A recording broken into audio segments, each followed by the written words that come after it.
¿Existe Dios?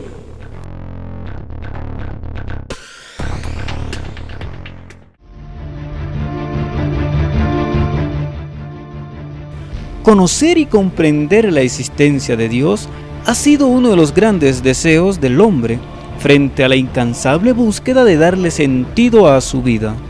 Es así que nuestro mundo del conocimiento es demasiado amplio para tratar de dar explicación a la demostración de la existencia de Dios.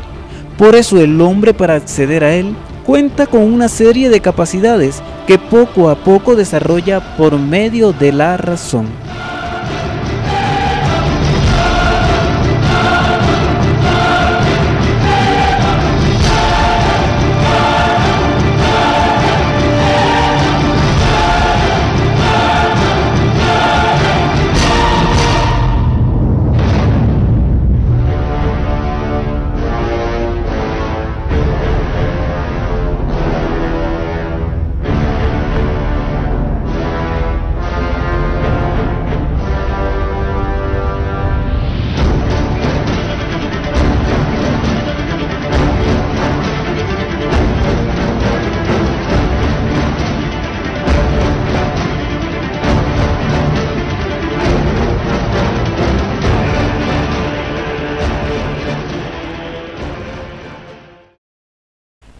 La historia de la evolución y la conciencia del conocimiento es amplio y atestigua que Dios inspira al hombre y que el hombre encuentra a Dios y transforma su mundo. La teodicea o teología natural es la disciplina filosófico-teológica que intenta hacer de la razón una tarea sistemática, dando a una demostración de la existencia de Dios por medio del proceso racional del hombre. Por ello conduce a la ciencia por distintos caminos con el objeto de aprender la realidad de ese Dios.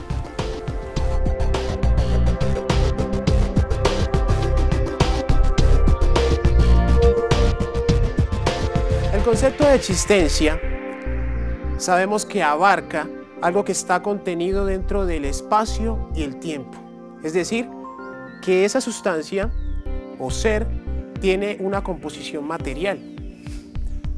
Pues bien, Dios no podría constituirse como algo material, puesto que Dios es algo que trasciende la materia y pasa a lo metafísico.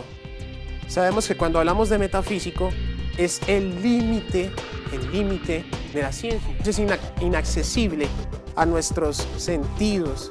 ¿Por qué es inaccesible? Porque a Dios no lo puedo palpar, no lo puedo oler. Dios es un ser necesario que necesita, es decir, no necesita de estos seres para poder hablar en Él de una existencia. Él se basta a sí mismo.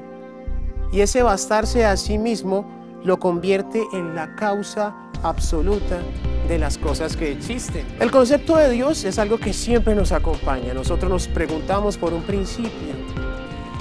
Debe existir una causa dentro del universo. Debe existir un motor que haya dado el primer evento, que haya dado el primer movimiento. Si volvemos a la flor es el primer movimiento. ¿Por qué es el primer movimiento? Porque se introdujo una semilla dentro de la tierra y esa semilla empezó a crecer y empezó a florecer.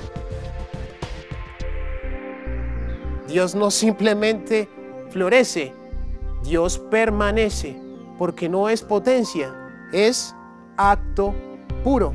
Y el estar en acto puro implica eternidad, implica estar dentro de este mundo para siempre.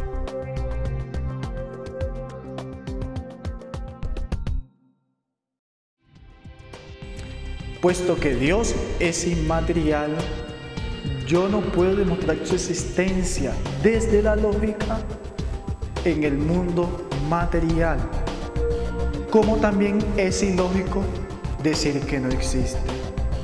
Cuando decimos desde la lógica, Dios existe, debemos mirar su existencia desde los efectos que se producen en los seres contingentes. Desde allí que lo irreal se hace real y tiene una existencia, puesto que se manifiesta en los seres creados o seres contingentes. Lo dejó claro Santo Tomás con las proposiciones de la causa, con las 5 vías. Dios es causa eficiente, de Él procede el movimiento, porque otros seres son movidos. Hay seres imperfectos, hay un ser más perfecto. O como lo dijo Descartes, miremos la proposición. Tengo una idea de Dios. Dios es un ser perfecto e infinito. El ser perfecto e infinito no es un hombre. Yo soy un hombre. Por lo tanto, Dios existe. De allí entonces que ese ser, Dios, tenga una existencia válida por medio de la razón. Yo puedo analizar los efectos y puedo darles un sentido racional para demostrar que Dios existe. La lógica me permite entonces descubrir a través de un proceso racional la manifestación de esa causa eficiente y esa causa necesaria en los seres imperfectos. Cuando analizo la proposición Dios y existe, estoy enunciando una tautología, puesto que el existir está contenido dentro del mismo Dios. De allí entonces que el hecho de mencionar Dios dentro de un proceso racional, estoy dando a conocer su existencia como todos sus otros atributos divinos.